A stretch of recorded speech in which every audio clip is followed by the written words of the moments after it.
A ver.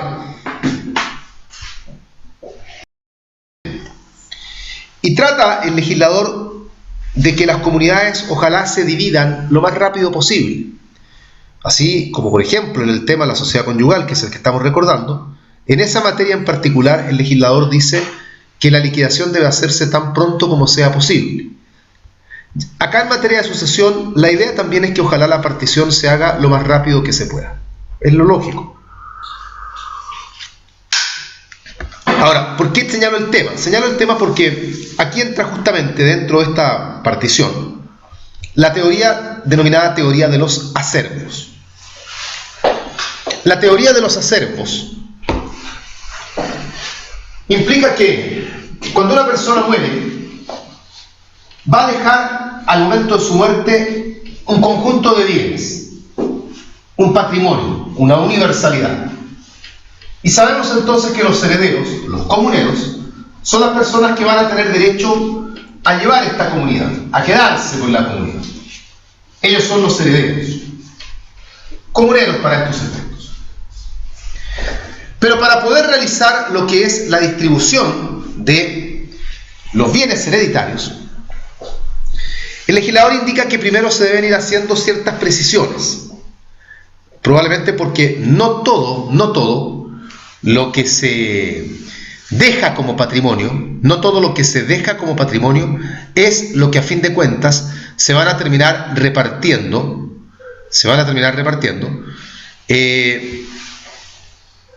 los herederos. Hay que ir pagando deudas, hay que ir haciendo, qué sé yo, una serie de descuentos. Y así encontramos entonces, a nivel de acervos, 3 acervos que van a estar siempre presentes, que son el acervo común, del cual ya vamos a hablar, el acervo ilíquido y el acervo líquido, o también llamado acervo partible. Estos acervos van a estar siempre presentes, independiente de lo que suceda, digamos. Son acervos que son necesariamente parte de la sucesión. Acervo común, llamado también acervo bruto, el acervo líquido, y luego el acervo líquido. Pero paralelamente con ellos, van a existir también potencialmente 2 acervos más, que son los denominados acervos imaginarios, que son el primer acervo imaginario,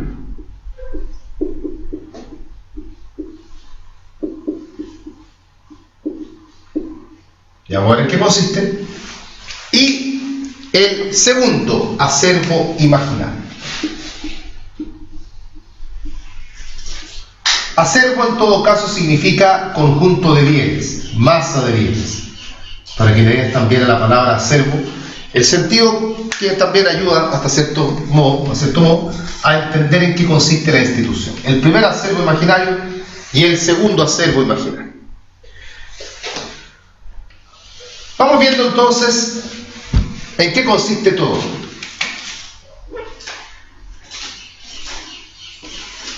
Partamos con el acervo común o acervo bruto. Muy simple, no tiene mucho que decir. Cuando una persona fallece, deja un conjunto de bienes.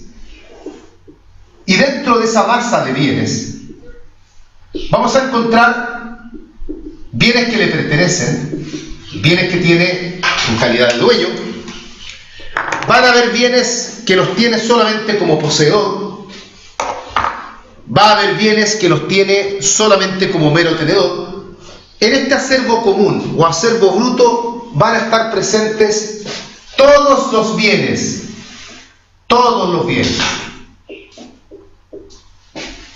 que tenía en su poder el causante al momento de morir. Bienes que tenía en su poder como dueño, bienes que tenía en su poder como poseedor, bienes que tenía en su poder como mero tenedor.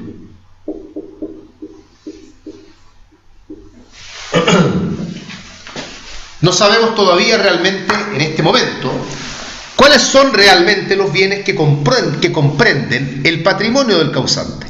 No lo sabemos. ¿Por qué está compuesto el patrimonio del causante? Está compuesto por un auto, una casa, está todo revuelto acá.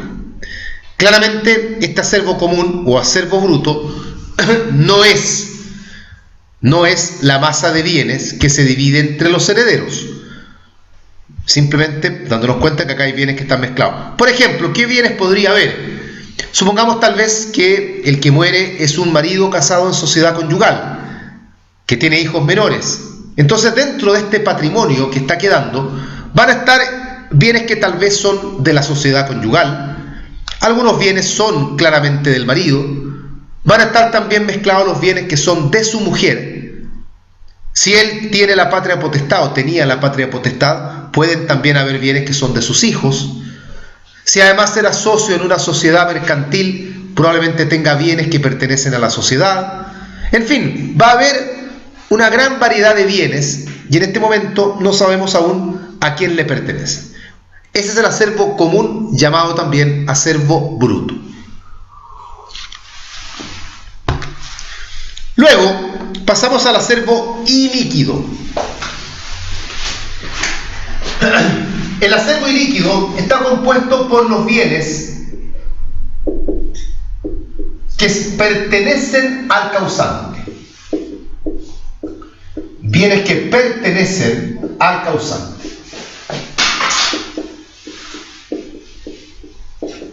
O sea, acá ya hemos dado un paso importante, porque en este acervo ilíquido hemos logrado determinar cuáles son los bienes que realmente forman parte del patrimonio del causante.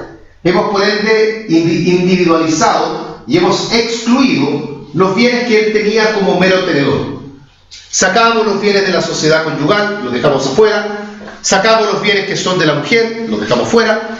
Sacamos los bienes que son de los hijos, los dejamos fuera. Sacamos los bienes que eran de esta sociedad mercantil, los dejamos fuera. Había un auto que era propiedad del cuñado, lo sacamos también. Estaba la máquina de cortar pasto que era del vecino, sacamos la máquina de cortar pasto. Había 5 millones de pesos que su tía le había pedido que los guardara, sacamos la plata de la tía. O sea, dejamos los bienes que conforman el patrimonio del causante. En el fondo, los bienes que el causante tiene a título de dueño y también los que tenga a título de poseedor, bajo la premisa lógica de que el poseedor se presume dueño mientras otra persona no acredite serlo.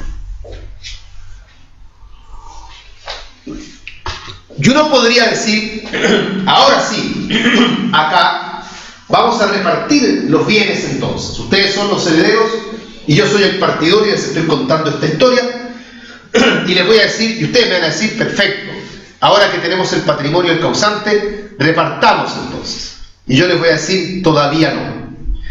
Porque el acervo ilíquido, si bien es cierto, está compuesto por los bienes que le pertenecen al causante, no es el acervo que se reparte entre los herederos.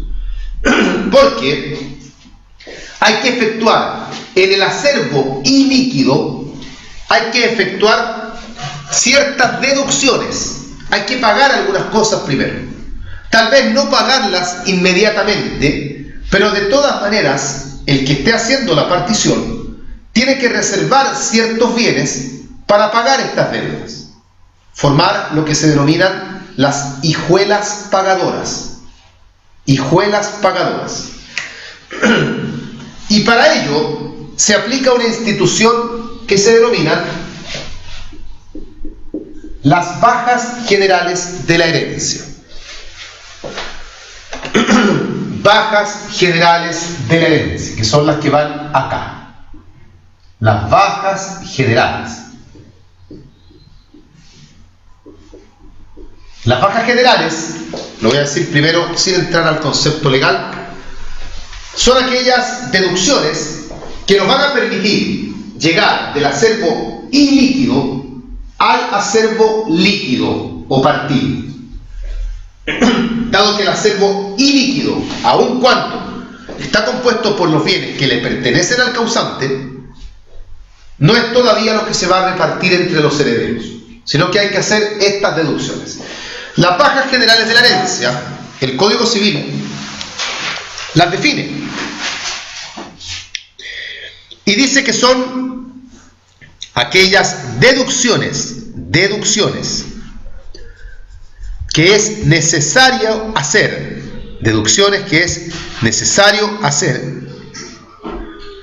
para llevar a cabo las disposiciones del testador o de la ley, para llevar a cabo las disposiciones del testador o de la ley. En el fondo, ¿qué es lo que nos quiere decir la definición? Que estas son las deducciones que hay que hacer para poder llegar a determinar cuál es el acervo que se va a dividir entre los distintos herederos. ¿Cuáles son las bajas generales de la herencia? ¿Cuáles son estas deducciones que es necesario hacer para poder llevar a cabo las disposiciones del testador o de la ley? Las describe el código, las señala, dedicando para esto un artículo en particular, que es un artículo que enumera y que tiene importancia la enumeración porque las bajas se van practicando en ese orden. Me refiero al artículo 959. Dice en el encabezado: en toda sucesión por causa de muerte, para llevar a efecto las disposiciones del difunto o de la ley, se deducirán del acervo o masa de bienes que el difunto ha dejado, inclusos los créditos hereditarios, 2 puntos. Y empieza a enumerar. Y si se dan cuenta, vamos a ver la enumeración en todo caso ahora, luego, al terminar el artículo dice: el resto es el acervo líquido de que dispone el testador o la ley. O sea, el resto, lo que quede luego de haber hecho las bajas generales de la herencia, lo que quede luego es lo que vamos a repartir entre los herederos. Y lo vamos a repartir de la forma que lo haya dispuesto el testador, o lo repartiremos de la forma como particularmente lo señala la ley. De ahí un poco la idea que se dice acá, que se van a llevar a efecto las disposiciones del testador o de la ley. Todo ello según corresponde.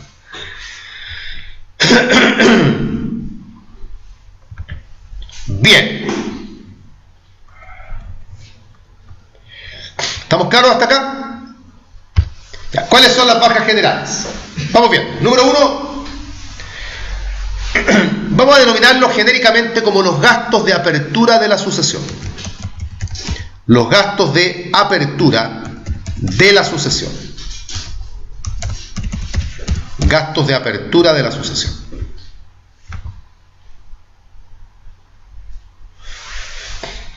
Dice el número 1, lo voy a leer ahora, dice: las costas de la publicación del testamento, si lo hubiere, y las demás anexas a la apertura de la sucesión. Entendamos por esto, por ejemplo, costos de la posesión efectiva, de la realización de las inscripciones hereditarias, en fin, por señalar algunos ejemplos al respecto.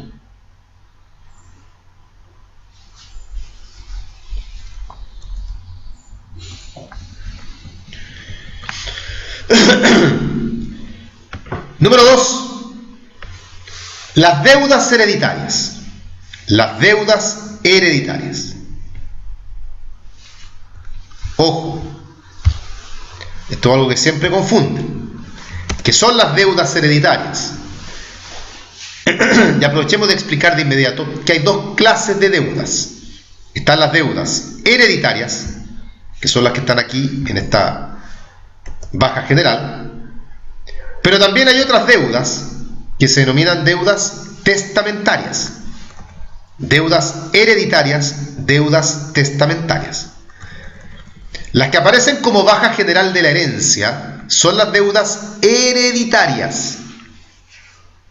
Las testamentarias no son baja general de la herencia. Tengamos claro eso. ¿Qué diferencia a una de otras? Las hereditarias son las deudas que el causante tenía en vida. Cuando yo me muero, tenía una deuda en Almacenes París, tenía además una deuda con el Banco del Estado y tenía una deuda con, qué sé yo, el almacenero de la esquina. Esas son deudas hereditarias. Y esas son las que aquí son baja general. No se trata de que se paguen, porque algunas de esas deudas puede que no sean exigibles todavía, pero lo que tiene que hacer el partidor es separar lo que sea necesario para pagar esas deudas. Y se descuenta de la masa partible.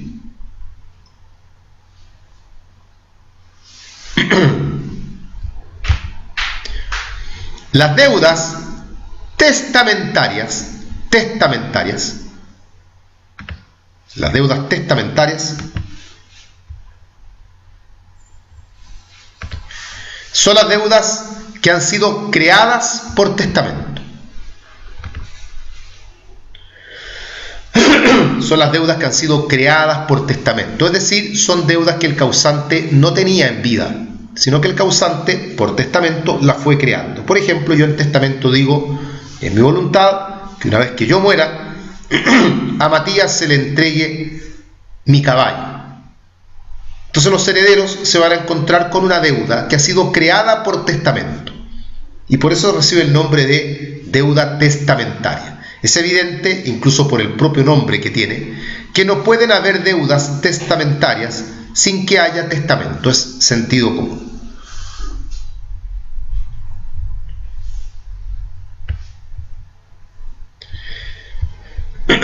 Bien. Número 3. Los impuestos. Todo impuesto que tenga como origen a la sucesión por causa de muerte. Señala ahí, el artículo dice, los impuestos fiscales que graven toda la masa hereditaria. Hoy en día ese impuesto, tal como está descrito ahí, no existe.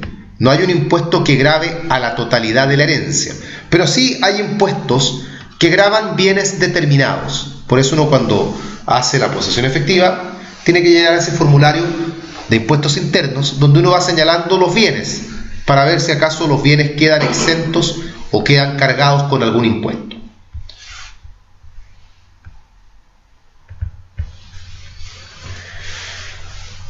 Y número 4, y digo y porque es la última, las asignaciones alimenticias forzosas. Esto se refiere a los alimentos que el causante debe. Porque, ojo, cuando una persona muere, si estaba condenada a pagar alimentos, solo porque el alimentante se muera, los alimentos no se acaban. Si yo soy el padre y le estoy pagando alimentos, por ejemplo, yo soy padre de ustedes, y yo le estoy pagando alimentos a mi hermano, porque fui condenado judicialmente a pagárselos, y yo me muero, ustedes, que son mis herederos, tienen que seguir pagándole alimentos a mi hermano, que sería el tío de ustedes en este caso. El que muera el alimentante no extingue los alimentos. Uno dice, pero ¿cómo si los alimentos se extinguen por la muerte? Sí, se extinguen por la muerte del alimentario, de la persona que los está recibiendo, eso sí, pero no por la muerte del alimentante. Y lo que tiene que hacer el partidor es calcular cuánto se necesita para continuar pagando los alimentos, entendiendo que esto tiene un tope por edad y todo lo demás, y dejar fuera esos bienes para de alguna forma realizar dicho pago. Y eso forma entonces parte como baja general de la herencia. Estas se hacen entonces en orden: 1, 2, 3, 4. Una vez hechas todas las bajas generales, lo que queda va a ser entonces el acervo partible. Y el acervo partible o acervo líquido, este es el que se divide entre los herederos.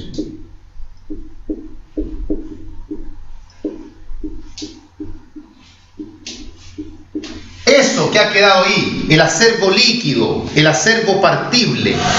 Ese es el que uno luego grafica como un círculo y que lo divide en la mitad legitimaria, la cuarta de mejoras y la cuarta de libre disposición, siempre y cuando, claro, la asociación sea testada. Y ahí entonces vamos a decir, miren, esto, ustedes son los herederos, esto le toca a cada uno, y ahí ya repartimos la herencia cuotativamente, tal como lo haya dispuesto el testador, o bien, como lo señala la ley, ahí estamos haciendo referencia con eso, si no hay testamento, a los órdenes de sucesión. Para que lo entendamos numéricamente, supongamos que al momento de mi muerte, yo todos los bienes que dejé suman en total 1.200 en dinero. Pero cuando se hace la partición, nos damos cuenta de que de esos 1.200 que hay en bienes, hay 400 que son bienes de otra persona. Por lo tanto, eso hay que sacarlo, porque los bienes de otra persona no los podemos repartir como herencia mía en este caso. Restando eso, nos vamos a encontrar con que ahora ya no hay 1.200, sino que hay 800 nada más. Listo, repartamos 800 entonces. Momento. Porque ahora hay que hacer las bajas generales de la herencia. Y resulta que los gastos de apertura de la sucesión salieron 50. Entonces ya no hay 800, ahora hay 750. Pero resulta que por deudas hereditarias, el causante dejó 150. Hay que restarlas. Ya no hay 750 para repartir, ahora hay 600. Repartamos, todavía no, porque resulta que por concepto de impuestos, ya no hay impuestos que pagar. Perfecto. Siguen quedando 600. Ahora sí repartamos. Momento. El causante debía alimentos. Y a los alimentarios hay que seguir pagándoles alimentos. Y son dos alimentarios. Un hijo que tiene actualmente 3 años y el hermano que tiene actualmente 15 años. Bueno, entonces, de los 650 que nos van quedando, o 600, de los 600 que nos van quedando, sacamos los alimentos. ¿Cuántos alimentos vamos a necesitar? Mira, son como 200 para pagar alimentos. Chuta, ya, los restamos. Quedan 400. Eso sí, ahora es lo que repartimos entre los herederos. Y hacemos con esos 400 este círculo. Y por ende la mitad legitimaria serían 200, la cuarta de mejora 100 y la cuarta libre disposición 100. Esto en el supuesto que sea testada. Porque si es intestada, es un círculo completo vacío, con los 400 adentro, porque no habría cuarta de mejora, porque eso supone testamento. Y tampoco habría cuarta de libre disposición, porque eso también supone testamento. Y eso es lo que repartimos entre los herederos. Y ahí la historia debiera terminar. Debiera terminar porque ya tenemos ya el acervo que vamos a dividir entre los herederos del causante. ¿Está claro esto hasta acá? Ya, ahí estuvo dentro de esto entonces lo que son las bajas generales de la herencia, que por eso les digo, verlas aparte, sin entrar a los acervos todavía, no tiene mucho sentido porque hay que entender lo que es el acervo ilíquido y luego entender lo que es el acervo líquido, porque el puente entre ambos son justamente las bajas generales de la herencia. Estos tres acervos, como les he dicho, van a existir siempre. En toda sucesión, una vez que se está haciendo la partición, debieran existir estos tres acervos. Pero pueden también haber acervos imaginarios, que están tratados por la ley y que, como están ahí puestos en la pizarra, se conocen como el primer acervo imaginario y el segundo acervo imaginario. ¿En qué consiste? Vamos a colocar un ejemplo.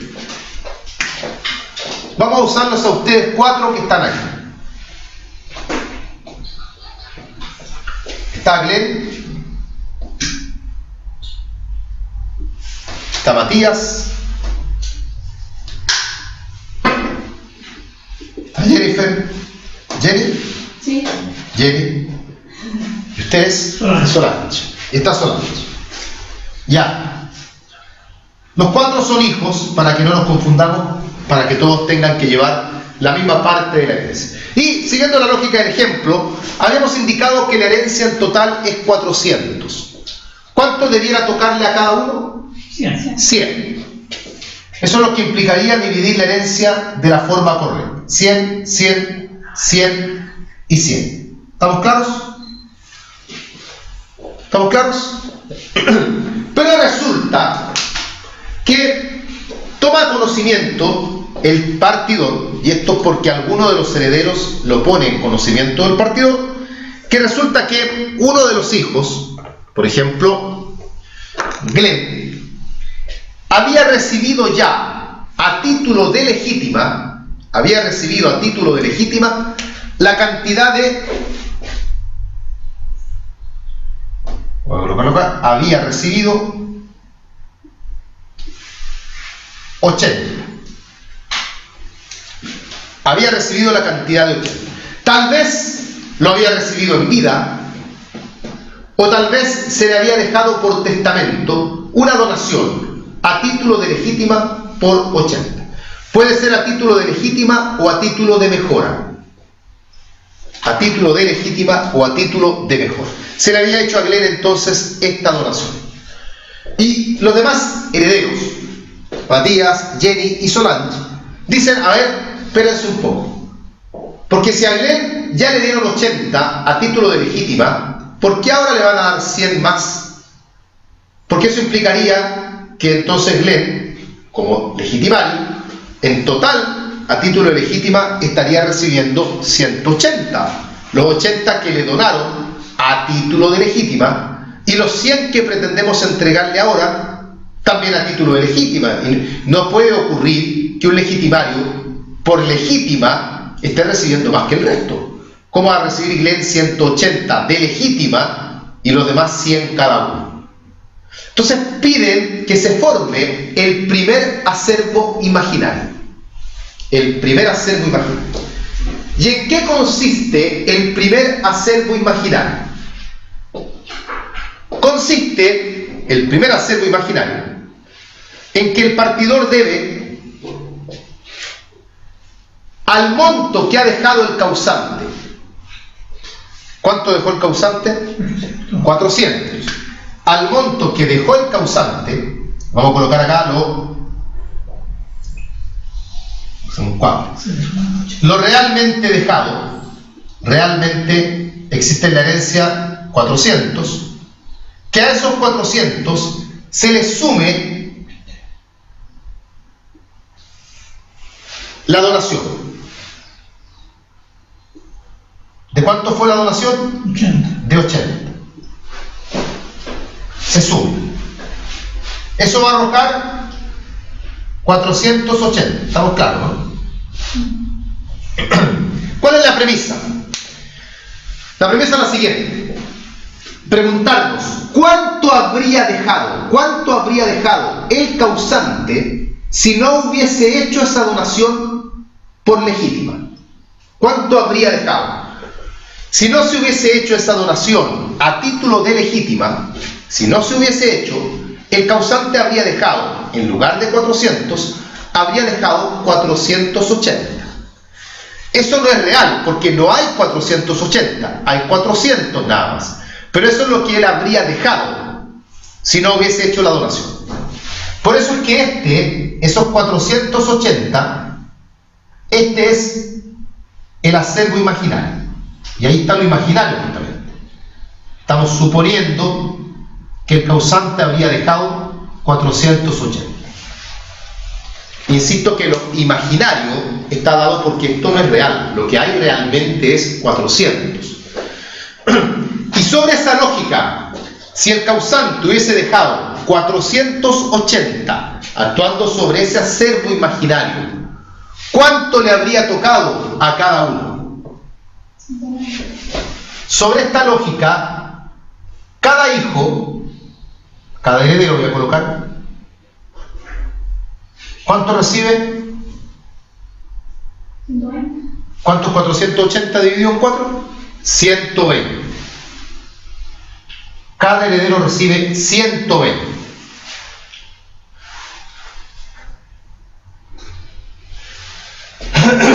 Por lo tanto, Matías recibiría 120, Jenny recibiría 120, Solange recibiría 120, Glenn también recibiría 120. Pero, y aquí está lo importante, de esos 120, a Glenn ya se le entregaron 80, que fue la donación que se le hizo a título de legítima. Así que Glenn, a todos les tocan 120, pero a Glenn le decimos: Glenn, a ti de tus 120 ya te entregamos 80.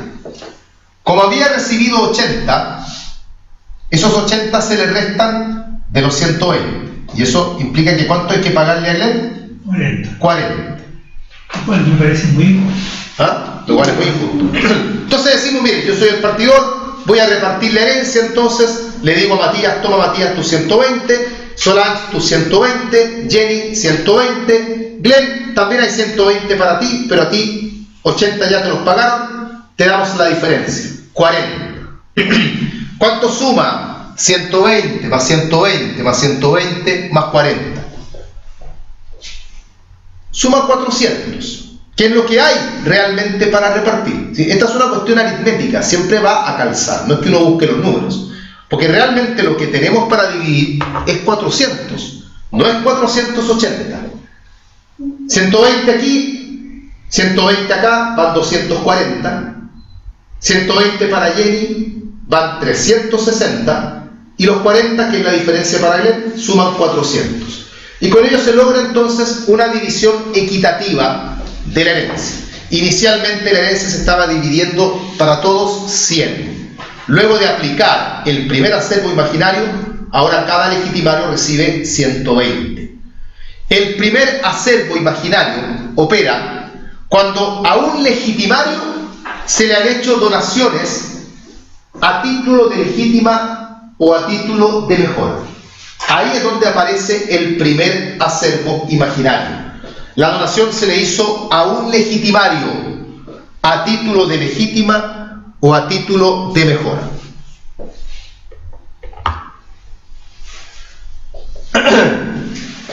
¿Sí? ¿Qué pasa si es que la donación que se le hizo a título de legítima supera la división total? Por ejemplo, se le ha pasado 200 y había aún así 400 para vivir. Sí, se va descontando de las otras partes de la herencia subida.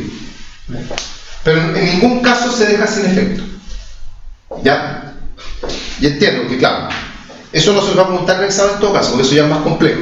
Pero estamos suponiendo que a Glenn le hubiesen hecho una donación por 500, entonces uno dice: chuta, si hacemos el mismo cálculo y sumamos aritméticamente los 500 a los 400 que hay, suma 900 en total. Lo que implica que a cada uno habría que entregarle 900 dividido por 4, ¿cuánto es? 225. Habría que entregarle 225 a cada uno.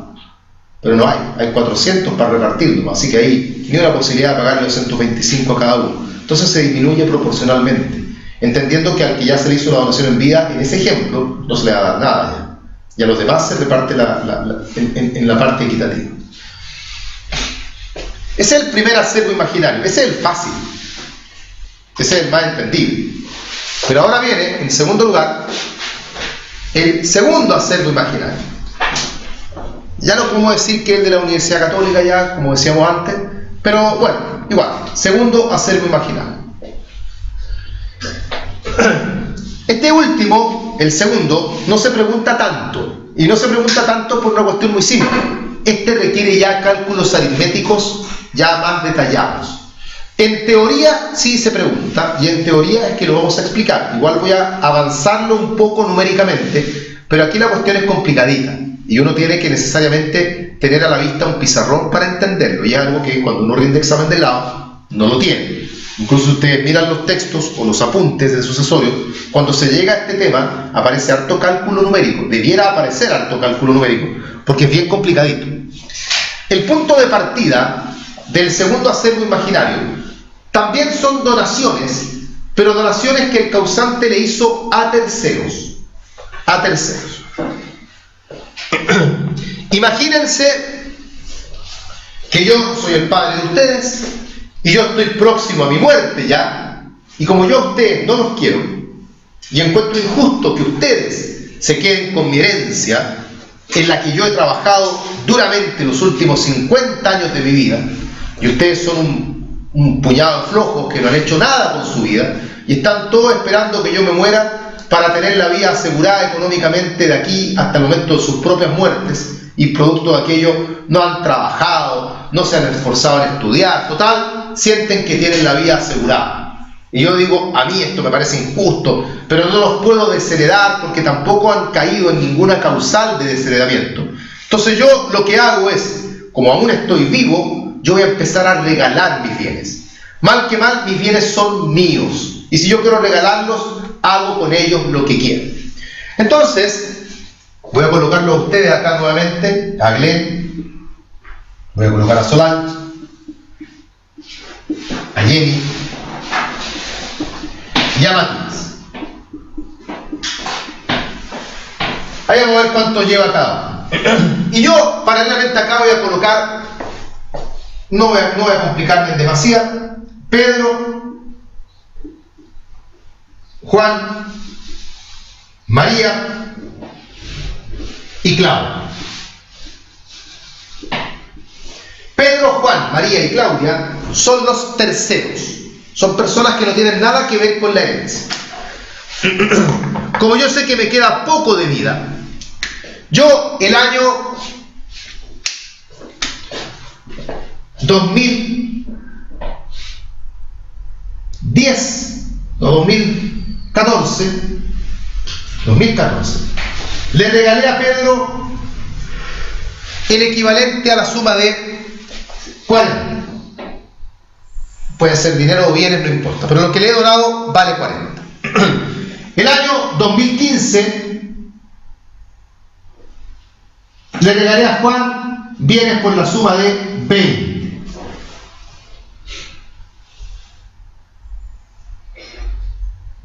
En enero del 2016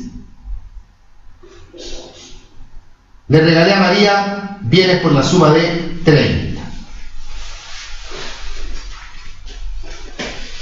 Y en marzo del 2016, muy cerca de la fecha de mi muerte, le regalé a Claudia bienes por la suma de 60. Listo. Y luego de eso, caí muerto. Ya está. Y cuando yo muero, el patrimonio que yo dejo es en total, no sé si los números me van a cuadrar o no, pero vamos a dejar en total. Allá hay 150, si no estoy equivocado, 60, 90, 150. Para no complicarnos, voy a suponer que el patrimonio que yo he dejado en total es... Vamos a ver si nos cuadran los números. Puede que no nos cuadren y ahí tendremos que calcularlo. Dejé 320, ya. He dejado 320 en total. Si he dejado 320, ¿cuánto le toca a cada uno? Sobre esa lógica, cada uno debería llevar 320 dividido por 4. 55. ¿No será mucho? No. Ya, 80. Mientras sacan la calculadora, dado que 8 por 4 es 32, entonces vamos a dividir así. Ustedes después pueden sacarlo a sus casas, ¿ya? Así que ahí pueden entretenerse. Creo yo que todo el fin de semana se pueden entretener. Eso es lo que le toca a cada uno. Pero ¿qué sucede? Que alguno de los legitimarios, algunos de ustedes, dice, a ver, espérate un poco. ¿Por qué nuestro papá dejó tan pocos bienes? Y nuestro papá parece que tenía una situación económica bastante más estable. 320 suena como muy poco. Y empiezan a indagar y se percatan que efectivamente yo, previo a mi muerte, hice una serie de donaciones. Que son las que están ahí graficadas en la pizarra. Voy a cambiar un número solamente para que, según veo, nos vaya a cuadrar mejor.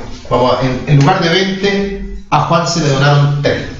Entonces ustedes dicen, a ver, ¿cuánto donó nuestro padre previo a su muerte? Le donó a Claudia 60, a María 30, a Juan 30 y a Pedro 40. ¿Cuánto donó en total? 4 más 30, 70, 70 más 30, 100, 100 más 60, 160. Donó 160 en total.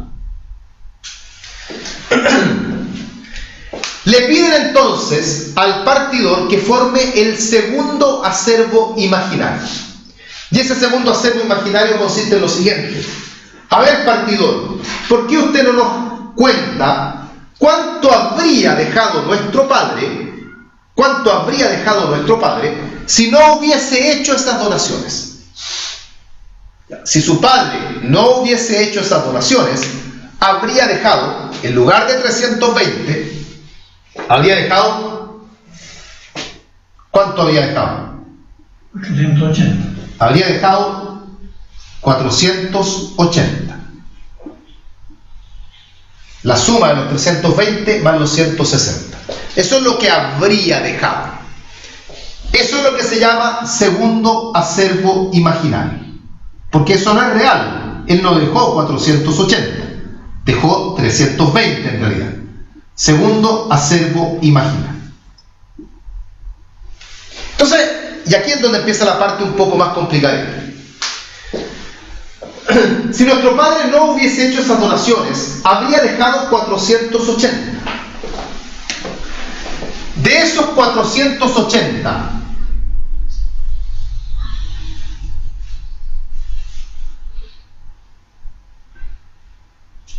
¿cuánto nos habría tocado a cada uno?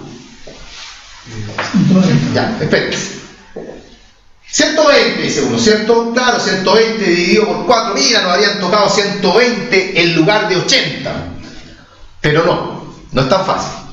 Porque la ley dice, a ver, hay una parte de la herencia de la cual el testador puede disponer libremente. Entonces, lo que propone la ley es lo siguiente, preguntarnos, si el testador hubiese hecho esas mismas donaciones, pero las hubiese hecho en el testamento, ¿cuánto podría haber donado? Si el monto total, sin haber hecho ninguna donación, era 480, él de esos 480 podría haber donado una cuarta parte por testamento, que es lo que corresponde a la cuarta de libre disposición. ¿Cuánto podría haber donado libremente? 120. 120.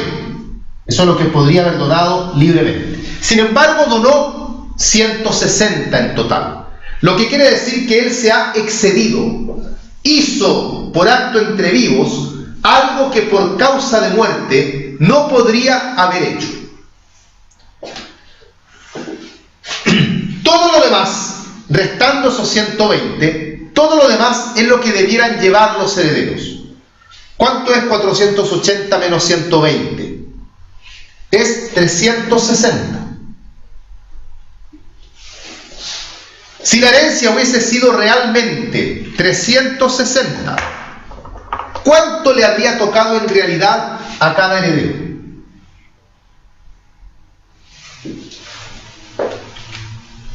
¿Cuánto es 360 dividido por 4? 90. A cada heredero le habría tocado 90.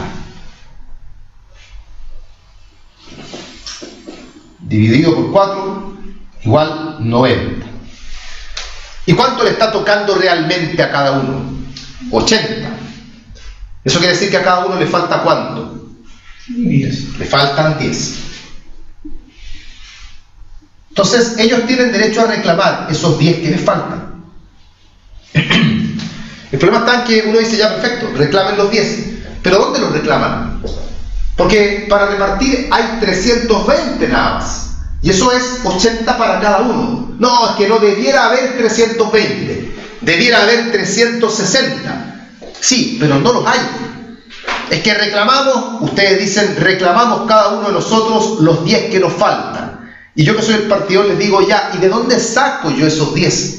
¿Cómo les reparto 90 a cada uno si tengo 320 nada más? ¿Qué dice la ley? La ley dice que se pueden ir dejando sin efecto las donaciones que hizo el causante. Y para ello da origen acá a la acción de inoficiosa donación. La acción de inoficiosa donación. ¿Qué es la acción que va a intentar cualquiera de los herederos en este caso para dejar sin efecto las donaciones hechas por el causante hasta completar el monto que falta? ¿Cuánto falta? ¿Cuánto falta realmente para darle a cada heredero 90? 40. Faltan 40. ¿Y a quién le reclamaremos los 40? Al último. Ya, la ley dice que se debe comenzar por la donación más reciente. O sea, los 40, en el ejemplo, se los vamos a ir a pedir a Claudia. Como a Claudia se le donaron 60, Claudia va a tener que devolver de esos 60, 40 nada más. Y con ello completamos lo que le falta a los demás. Esa acción se llama acción de inoficiosa donación.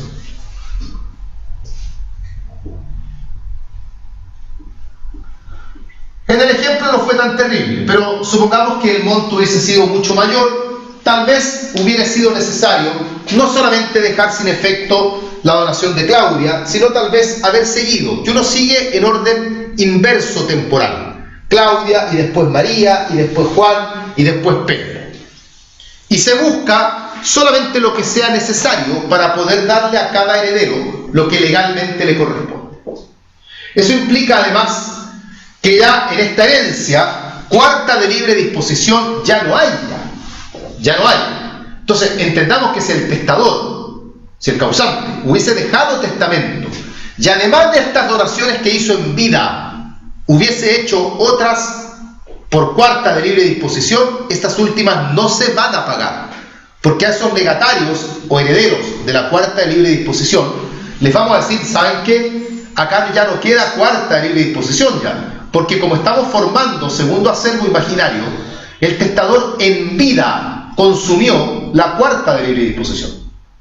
Y como la consumió entera, e incluso más que ello, ya acá cuarta de libre disposición no hay. Porque el legislador, ¿qué es lo que dice? Primero tengo que preocuparme de los legitimarios y pagarles a ellos. Ahora, si las donaciones fuesen muy poquitas y nos hubiese quedado cuarta de libre disposición, perfecto.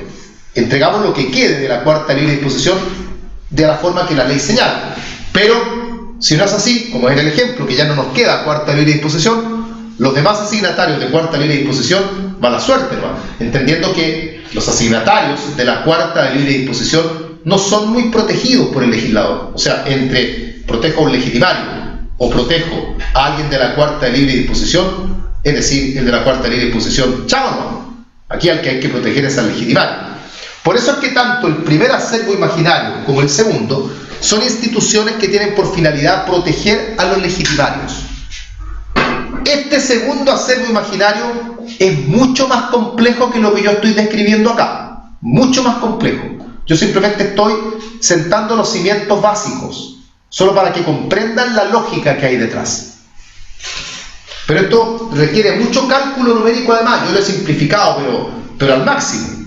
Solo porque me interesa, no está malo lo que he hecho, ojo, no lo miren por ese lado, pero requiere más cálculo que el que yo hice. Yo lo simplifiqué y lo hice simplemente porque más que el cálculo numérico, del cual no van a entender nada después, ni aún mirando el cuadro, más el cálculo numérico me interesa que entiendan la lógica. Cuando se le han hecho donaciones a terceros en vida, la ley dice, veamos si esas donaciones se pudieron hacer por causa de muerte. Y saquemos la cuenta si el testador donó mucho o donó poco. Esta institución es para evitar ¿qué cosa? Voy a ponerle dramático. Que yo en mi lecho de muerte, minuto antes de morir, traiga un notario a la casa y le diga al notario, quiero hacer una donación de todos mis bienes a mi vecino. Y mi hijo se quedan de un palmo de narices porque no reciben nada. Eso es lo que el legislador quiere evitar. Que dado que no se le permite a una persona en circunstancias normales dejar fuera de su herencia a sus legitimarios, busque la alternativa de hacerlo en vida, desprendiéndose de sus bienes. Eso es lo que el legislador dice, no. ¿Pero estos se forman solo para el testamento? No. Haya o no haya testamento, esto se va a formar y no. Lo que pasa es que habiendo testamento puede que al formarse se forme de manera distinta. Bien. Eso sí puede ocurrir. Profe, Dígame.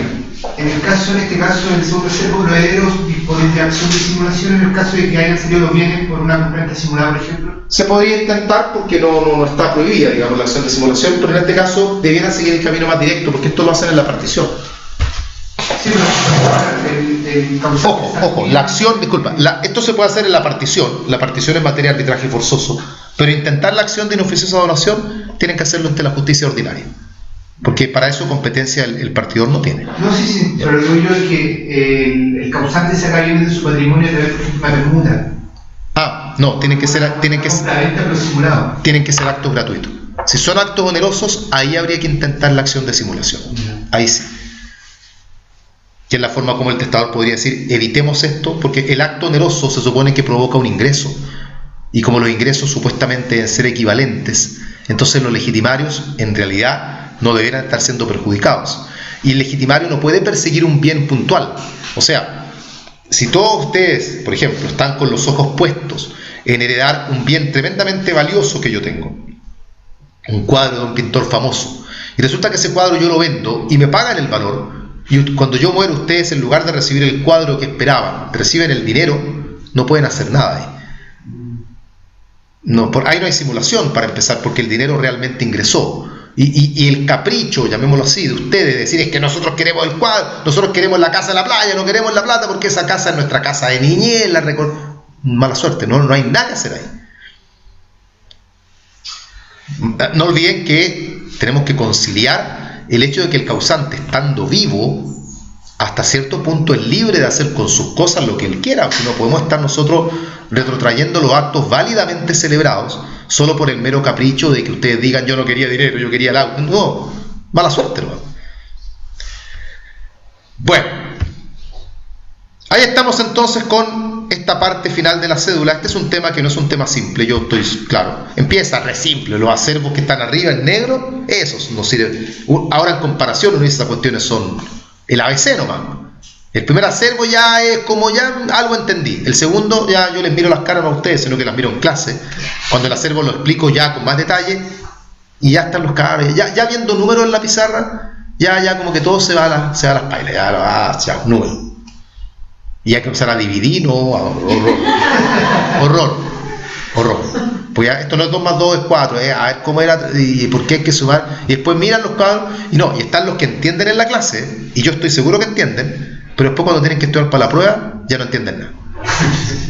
Porque una cosa es entender cuando el profesor recién lo explicó ahí, cuando uno lo tiene súper claro, y otra cosa es entender cuando uno está en la casa estudiando solo. Y uno lo mira y dice, chuta, no entendí nada. ¿Y por qué anoté esto? ¿Y por qué puse este número 40 acá?